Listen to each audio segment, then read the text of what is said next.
Hey guys, so I wanted to make this clip to just talk a little bit about cardio and how it fits into weight training, and in particular, specifically talking about how it impacts your gains, essentially your ability to get bigger and stronger, since that is what we are concerned about.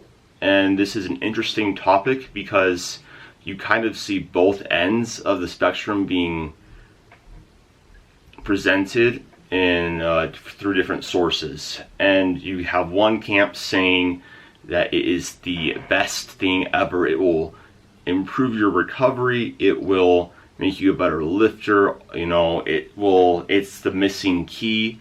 Then you have the other camp that says if you do any sort of cardio, all your muscles are going to fall off and you're just going to be weak and skinny and strong and look like Captain America before he got the super soldier serum.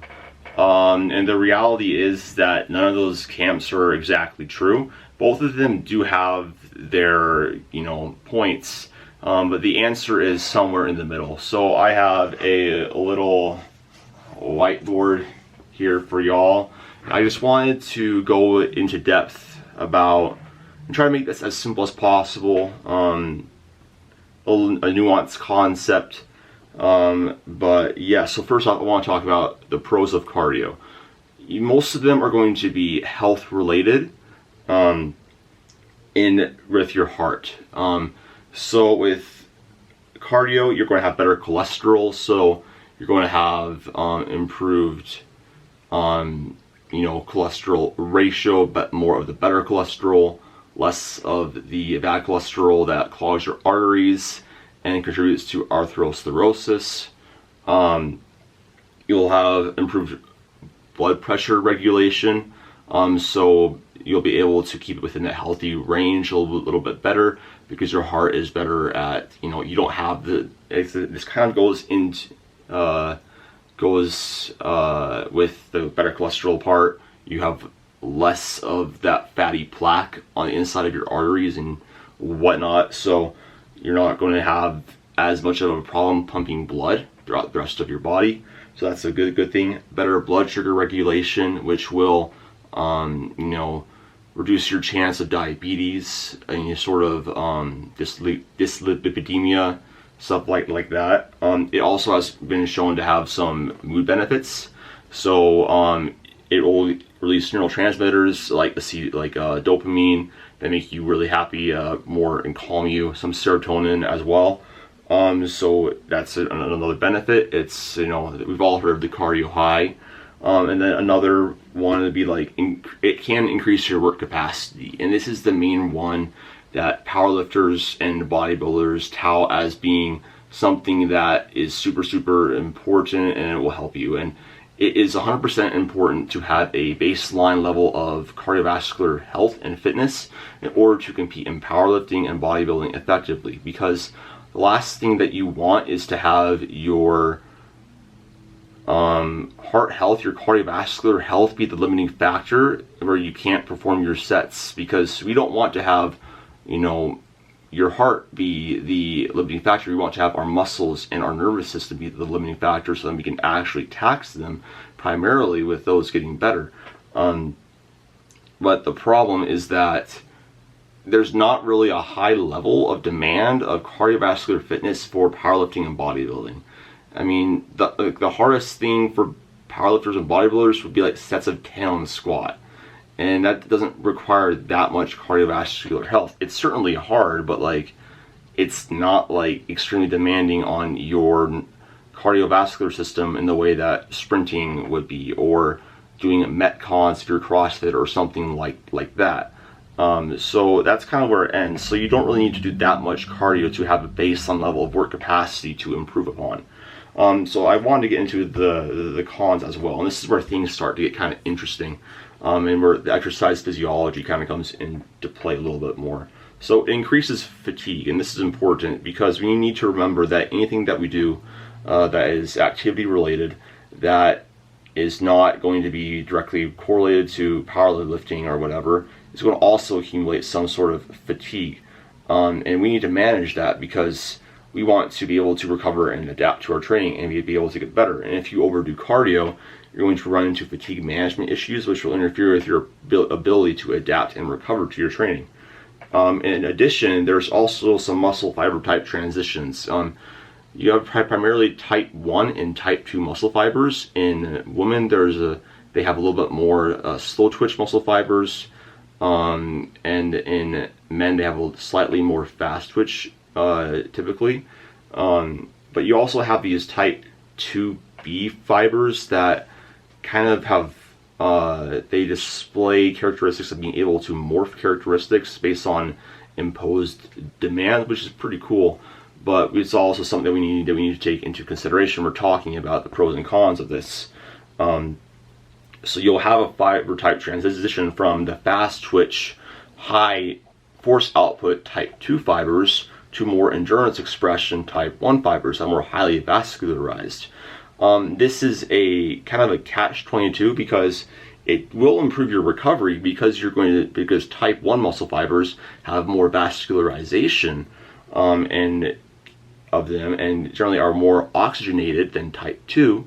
But because they don't have as much force production capabilities because of the characteristics of the muscle fiber type, the myosin heavy chains, you'll have lower force and lower growth rates, which is not good for powerlifting. We want to be able to be as fast, and as explosive as we possibly can be. And we know that a bigger muscle has more potential to be stronger. In addition, type 2 muscle fibers are the ones that actually grow the most, and type 1 muscle fibers are not really as contributory to growth, although they do contribute to some extent. Type 2 muscle fibers are typically what grow the most. In biopsies of more elite level athletes like bodybuilders, sprinters, whatever, they usually have more type 2 muscle fibers for that exact reason. They have more force and more growth rates. So if we're doing something that has a demand for endurance, not really high force expression, like you're doing lots of steady state cardio, you're probably going to have a little bit more fiber type transition to a slower twitch fast, and to a slower twitch type 1 muscle fiber. In addition, it will increase catabolism, which is basically breakdown, and that's not good because we want to be growing, we want to be recovering. Catabolism is not going to contribute to recovery. We want anabolism in our recovery so that we can come back bigger, better, faster, stronger, etc. for our next training session. And then the final point I want to make is that it changes nervous system characteristics, and this also has to do with muscle fiber type, but the nervous system is a separate system, and if you are constantly doing low threshold motor unit activities, you're not going to, or you're doing more of that, you're not going to be able to optimize your nervous system towards higher forces expression. So if you're doing too much cardio, that can be a downside.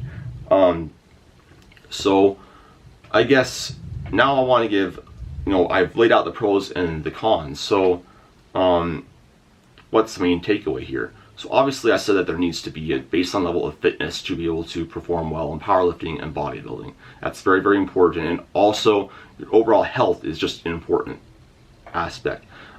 So while cardio is something that I don't think you should completely avoid, I think it's something that should be properly managed and it should not be overdone.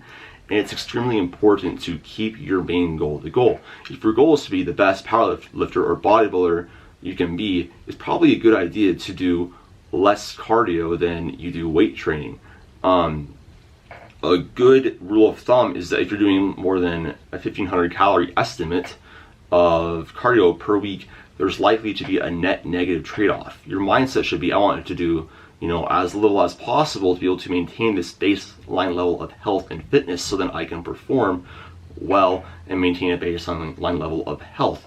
Something that I recommend most of my clients do is they maintain a baseline level of daily activity. So that's a step count. And so like 8,000 to 10,000 steps per day is usually going to be sufficient for most powerlifters and bodybuilders if they want to get stay healthy and be able to perform well. If you want to add any additional cardio upon that for weight management purposes, you're a little bit overweight and you need to lose weight as a way of, improving your body composition, then sure, that's fine. But I think that you should definitely keep it on the lower end and then only scale up as needed.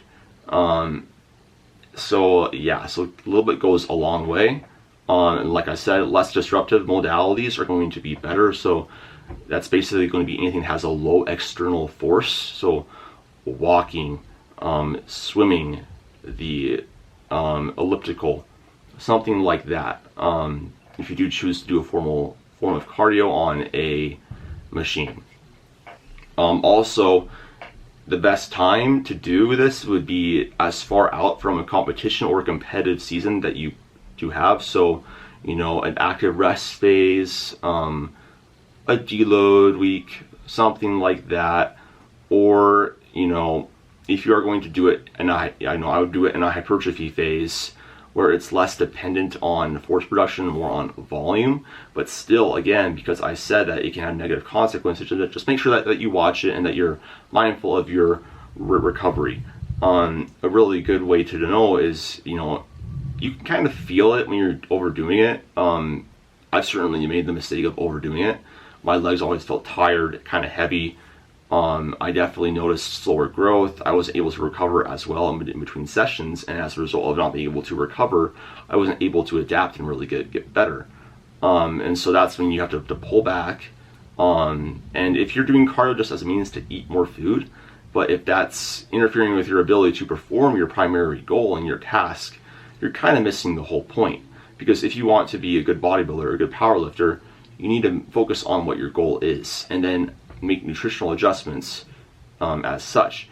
A really good way to think about your nutrition is, I want to eat to fuel training. I don't want to train in order to eat a certain amount. So don't do endless amounts of cardio so that you can just eat a ton of food or more food than you could otherwise, because that's just not going to help you be a better lifter. It's going to take away from your goals. You're going to end up spinning your wheels and not making as good of progress as you possibly could have, and that's a problem. And then the final takeaway I want to have here is that adaptation matters more than recovery. Although that, like I mentioned earlier, with cardio you can have improved recovery if you're doing so much that it interferes with your ability to adapt to your training.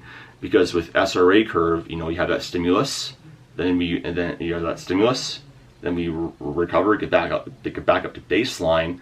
But it's only when we have that adaptation period that we actually do get bigger, better, stronger for the next training session. So if you're not able to adapt, and if you're earlier on in your mesocycle, you're not overreached or whatever, and you've increased cardio, or that it's kind of high, I would consider scaling back, seeing what happens, as long as, and then watch how you respond. Cardio is an awesome thing. I think that everybody should prioritize it. It's important for health, but make sure that you don't overdo it. I would recommend, and a lot of these health benefits are seen with cardio anyways, can be seen with healthy weight management, a balanced diet, a lot of this stuff. So as long as you don't get too fat, you're able to, stay within a healthy body fat percentage range. So 10 to 20% for, males, 20 to 30% for females. Really, really great. Usually it's a decently healthy range, for individuals. I wouldn't focus too much on cardio for health benefits. Have a baseline level, make sure that you can, as long as you're able to complete your workouts well, you don't have any cardiovascular limitations, your body's not telling you that you need to improve your cardio, probably just keep doing what you're doing because you're probably okay. So I hope this helped you guys out, and I think that's it for this video, or I'm going to have a workout after this. But yeah, thanks guys for watching, and I'll see you guys in the next one.